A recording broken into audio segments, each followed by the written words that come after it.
அன்பர்கள் அனைவருக்கும் வணக்கம். கடின உழைப்பாளிகள், உறுதியானவர்கள் மற்றும் பொறுப்புடன் செயல்படக்கூடிய மகர ராசி அன்பர்களே, உங்கள் ராசி அதிபதியான சனி பகவானின் ஆசியால் இந்த புண்ணியம் நிறைந்த புரட்டாசி மாதம் உங்களுக்கு எப்படி அமையும் என்பதை பார்க்கலாம். மகர ராசிக்கு அதிபதி சனி பகவான். நீங்கள் கடினமான உழைப்பாளர்கள், இலக்கை அடையும் வரை ஓயாமல் உழைப்பவர்கள், தைரியசாலிகள் மற்றும் நேர்மையை கடைபிடிப்பவர்கள். பெருமாள் வழிபாடு. புண்ணியம் தரக்கூடிய புரட்டாசி மாதத்தில் சனிக்கிழமைகளில் விரதம் இருந்து பெருமாளை மனமாற வழிபடுவது நன்மையையும் யோகத்தையும் தரும். பெருமாளுக்கு துளசி மாலை அணிவித்து வழிபடுவது விசேஷம். குலதெய்வத்தின் பரிபூர்ண அருளும் உங்களுக்கு இந்த மாதம் உண்டு. திருநள்ளாறு. மகர ராசி அன்பர்கள் வருடத்தில் ஒரு முறையாவது திருநள்ளாறு சென்று தர்ப்பணேஸ்வரரை வழிபட்டு வருவதன் மூலம் சங்கடங்கள் தீரும். சனி பகவானால் ஏற்படக்கூடிய தொல்லைகள் நீங்கும்.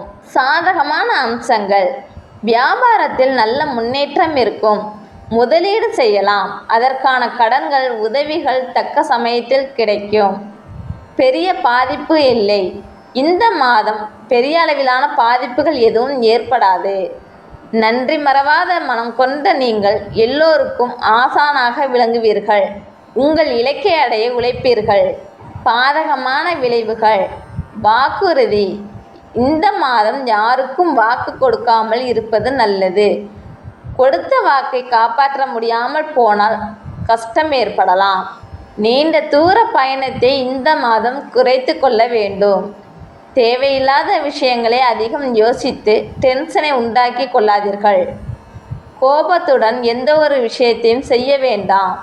விலை உயர்ந்த பொருட்களை கையாளும் போதும், கூர்மையான பொருட்களை உபயோகிக்கும் போதும் பதட்டப்படாமல் ஜாக்கிரதையாக இருங்கள். இந்த மாதம் உங்களுக்கு ஏற்றம் இறக்கம் நிறைந்த மாதமாக இருப்பதால் நீங்கள் கவனத்துடன் செயல்பட வேண்டும். நட்சத்திரங்களுக்கான பலன்கள். உத்திராடம் 2, 3, 4 பாதங்கள். ஆத்மகாரகன் சூரியன் அஷ்டமஸ்தானத்திலிருந்து விலகி பாக்கியஸ்தானத்தில் சஞ்சாரம் செய்வதால் கடந்த மாதத்தில் ஏற்பட்ட நெருக்கடிகள் குறைந்துவிடும். இனம் புரியாத பயம், அச்ச உணர்வு மனதில் இருந்து கொண்டே இருக்கும். தேவையில்லாத விஷயங்களை போட்டு குழப்பிக்கொள்ள வேண்டாம். பாக்கியஸ்தானத்தில் சஞ்சரித்த சூரியனால் உங்கள் வருமானம் சீராக அதிகரிக்கும். குடும்பத்தில் நிம்மதி உண்டாகும். செல்வம் செல்வாக்கு உயரும். எதிர்பார்த்த பணவரவு இருக்கும். லாபாதிபதி செவ்வாய் ஜீவனஸ்தானத்தில் சஞ்சாரம் செய்வதால் ஒரு பக்கம் வரவு இருக்கும், மறுபக்கம் அதற்கேற்ற செலவுகள் இருக்கும். திருவோணம். தன குடும்பஸ்தானத்தில் ராசிநாதன் சனி வக்ரம் அடைந்த நிலையில் ராகு சஞ்சாரம் செய்வதும் குரு பார்வையும் கிடைப்பதும் குடும்பத்தில் ஒரு நிம்மதியை கொடுக்கும். எதிர்பார்த்த பணவரவு இருக்கும். தொழில் வியாபாரத்தில் நல்ல லாபத்தை பெறுவீர்கள். விரயங்கள் கட்டுப்பாட்டுக்குள் வரும். அஷ்டமஸ்தானத்தில் சஞ்சரிக்கும் கேதுவால் உடல்நிலையில் நெருக்கடிகள் வரலாம். ஆனால் குரு பகவானின் அமைப்பு உங்களுக்கு வரக்கூடிய நெருக்கடியை விலகி வைக்கும். பண விவகாரத்தில் கவனக்குறைவு இருக்கக்கூடாது. நிதானமில்லாமல் பேசுவதை தவிர்த்து குடும்பத்தில் விட்டு கொடுத்து செல்ல வேண்டும். அரசு பணியில் இருப்பவர்கள் கூடுதல் கவனத்துடன் செயல்பட வேண்டும். அவிட்டம் 1, 2 பாதங்கள்.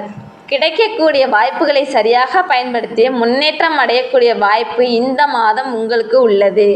வெற்றி. தைரிய வீரியக்காரகன் செவ்வாய் ஜீவனஸ்தானத்தில் சஞ்சாரம் செய்வதும் குரு பார்வையும் கிடைப்பது ஒரு நல்ல முன்னேற்றத்தை தரும்.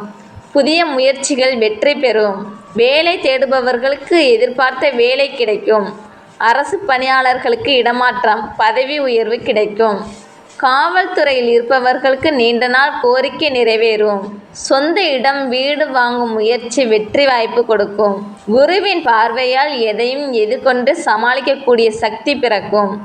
வழக்கு விவகாரங்களில் சாதகமான நிலை வந்து மனதில் நிம்மதி பிறக்கும். மாத இறுதியில் சுக்கிரன் உங்களுக்கு அதிகபட்ச யோகத்தை கொடுப்பதால் புதிய வாகனம், நகை, நவீன பொருட்கள் வாங்குவீர்கள். மகர ராசி அன்பர்களே, வரக்கூடிய வாய்ப்புகளை சரியாக பயன்படுத்தி கவனத்துடனும் நிதானத்துடனும் செயல்பட்டு பெருமாள் மற்றும் குலதெய்வத்தின் அருளை பெற்று நன்மைகள் அடைய வாழ்த்துக்கள்.